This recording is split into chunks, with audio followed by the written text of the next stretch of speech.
SLST 2025 একাদশ দ্বাদশে documents verify প্রক্রিয়া থেকে ইতিমধ্যে যারা ক্যান্সেল হয়েছে বা যারা বাতিল হয়েছে তারা কি নবম দশমে ডাক পেতে পারে সেই কাট অফ মার্কসের মধ্যে থাকলে?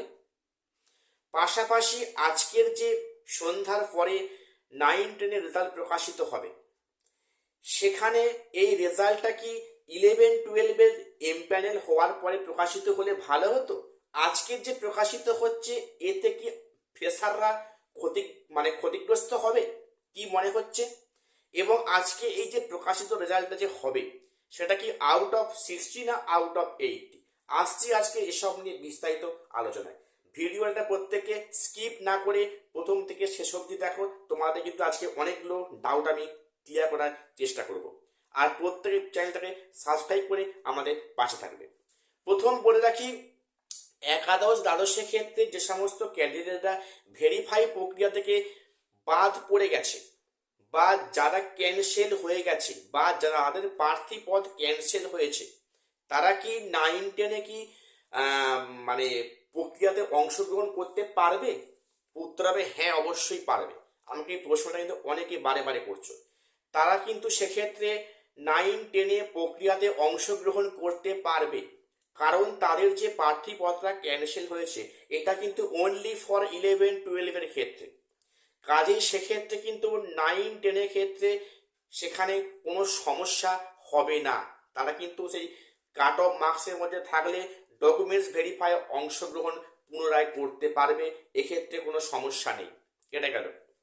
এবারে আজকে যে সন্ধ্যার পরে প্রকাশিত হবে 9-10-এর রেজাল্ট, তো সেখানে এই রেজাল্টটা কি এখন না প্রকাশ করে এই রেজাল্টটা কি 11-12-এর এমপ্যানেল হওয়ার পরে হলে ভালো হতো? এবং এর ফলে কি ফ্রেশাররা ক্ষতিগ্রস্ত হবে? উত্তর হবে হ্যাঁ, এর ফলে কিন্তু ফ্রেশাররা 100% ক্ষতিগ্রস্ত হবে। কেন বললাম কথাটা শুনে রাখো।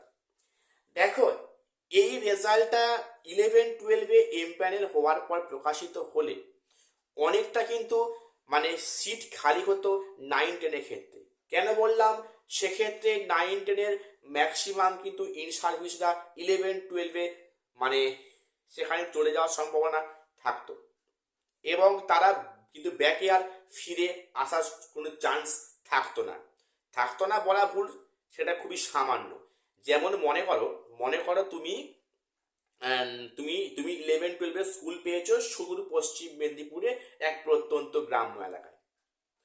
তো তোমার বাড়ি কলকাতার সংলগ্ন এলাকায়।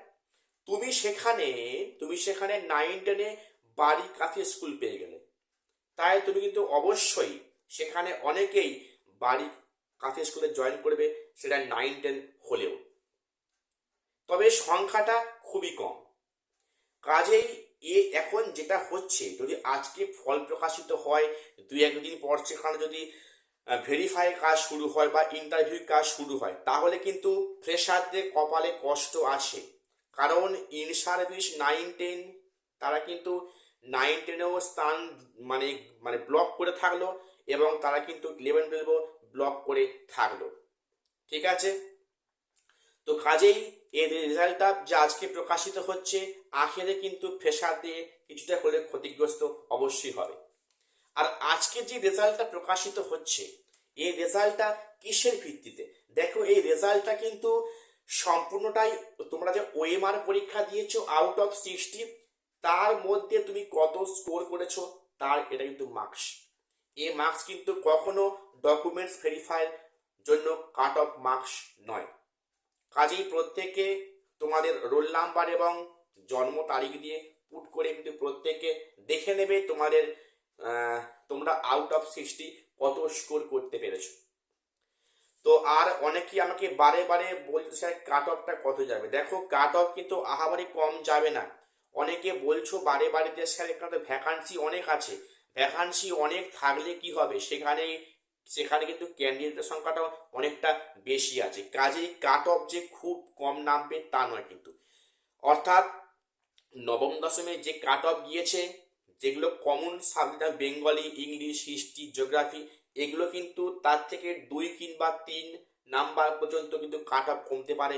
এর বেশি কাট অফ কমার কোনো সম্ভাবনা আমি দেখতে পাচ্ছি না। তো দেখা যাক, আর আজকে আর কয়েক ঘন্টার অপেক্ষা। তবে কিন্তু আজকের সুপ্রিম কোর্টে একটা মানে মামলা হিয়ারিং হচ্ছে, যেখানে এক্সপিরিয়েন্সের 10 মার্কস নিয়ে। দেখা যাক কি আপডেট আসে। প্রত্যেকে চ্যানেলটা সাবস্ক্রাইব করে রাখো এরকম লেটেস্ট আপডেট সবার আগে পাওয়ার জন্য। আজ এখানে শেষ করছি, দেখা হচ্ছে পরে কোনো ভিডিওতে।